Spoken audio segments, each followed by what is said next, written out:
Good afternoon, guys, and today I got another species profile, this time on Purshia tridentata, commonly known as Antelope Bitterbrush.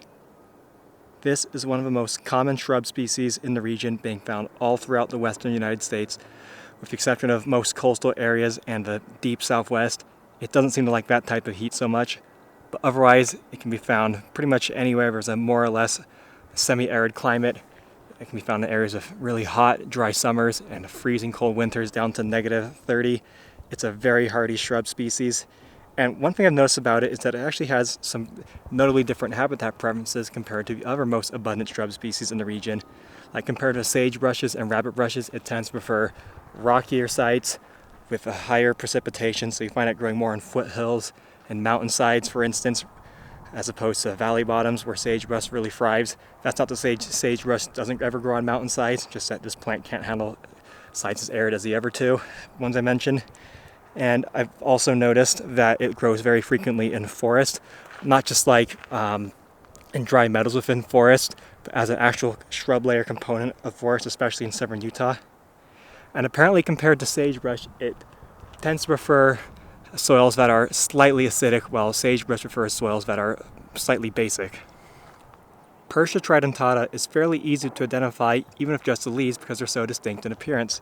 They are small, dark green, deciduous. This is a deciduous species of shrub, and have these free tips or teeth at the end, hence the name tridentata, which is interestingly a characteristic it shares with the most common species of shrub in the region, Artemisia tridentata, also known as big sagebrush, a species to which it's not even remotely related.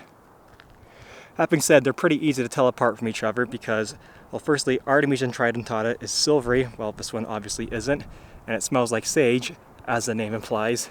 And also, once you've seen a few of both specimens, you can tell they have a bit of different growth forms. This one usually getting taller, unless we're talking about basin big sagebrush, and not having so much of a central stem, like this one spreads out a lot more. In fact, the species you're most likely confused us with are other members of the genus Purshia, perhaps most notably Purshia stansburyiana, the Stansbury cliff rose. That we can tell apart though with the leaves still, because while this one has free teeth at the end, Purshia stansburyiana has 3 or 5 lobes rather, and the leaves I think tend to be a little bit smaller. I mean, they're still pretty small for the most part. I mean, you can see just how small Purshia tridentata's leaves are, and a little bit more succulent, and that species is actually semi-evergreen, so sometimes it loses its leaves in winter, sometimes it doesn't. It sort of depends on the local conditions and what that particular winter's been like even. And it's also notable that species tends to grow more often as a small tree. This one doesn't really reach tree-like proportions, but Purshia stansburyiana definitely does on occasion. The flowers, which you're lucky enough to see right now, are pretty typical rose family flowers. They are 5-petaled, small, yellow with a profusion of stamens. These ones are all going to fruit though, so it's a little hard to see all the stamens. Might be able to see on some of them here. Speaking of which, the fruit is another interesting characteristic of it. At maturity it becomes a dry achene, which is a characteristic it has in common with Purshia stansburyiana, and the style lengthens and elongates, which you can sort of see here. You can tell the two apart, however, because while these ones seem like they're largely hairless, I think if you look closely, it's got some very fine hairs on them. The ones on Purshia stansburyiana are rather spread out and longer, giving it a very feathery or plumed appearance. Purshia is a genus of about 5 to 8 species of shrub found widely over western North America, from southern Canada to northern Mexico.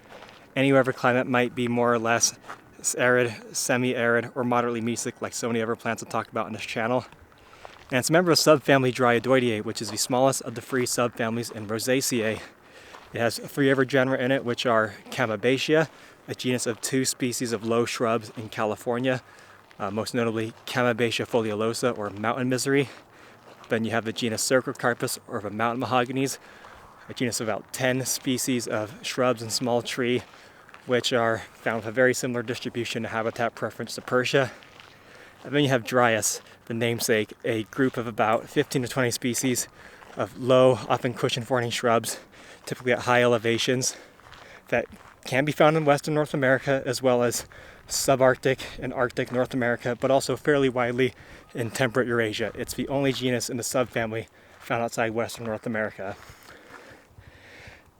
Now, based upon this information, you might think that this subfamily evolved in Western North America, and you'd probably be correct, but no one actually knows for sure. I couldn't find any studies conclusively answering this question, or even really answering how the four genera are related to each other.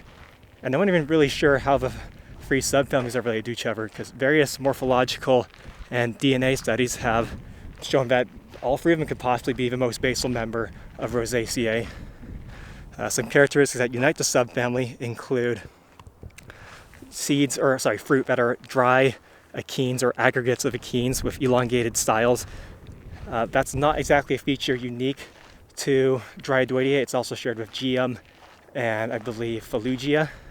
And also that they are nitrogen fixers, partnering with the bacteria Frankia in their root nodules. That might be a little bit more unique though. They're also, of course, all shrubby, often evergreen. Well, not always. It kind of depends on what species you're talking about. You can see a lot of a Purshia tridentata growing up the hillside here. Anyways, if you're wondering what this plant is good for, I mean, as far as foraging is concerned, I don't really know. I wasn't able to find any uses for it. But ecologically speaking, it's a highly important species. Anything as abundant it is going to be. It produces many seeds every year, which are great food for native rodents and birds. That's just a characteristic it has in common with pretty much every member of Drydoidea in the region, so I think it can be appreciated for that at least. Thanks for watching and see you next time.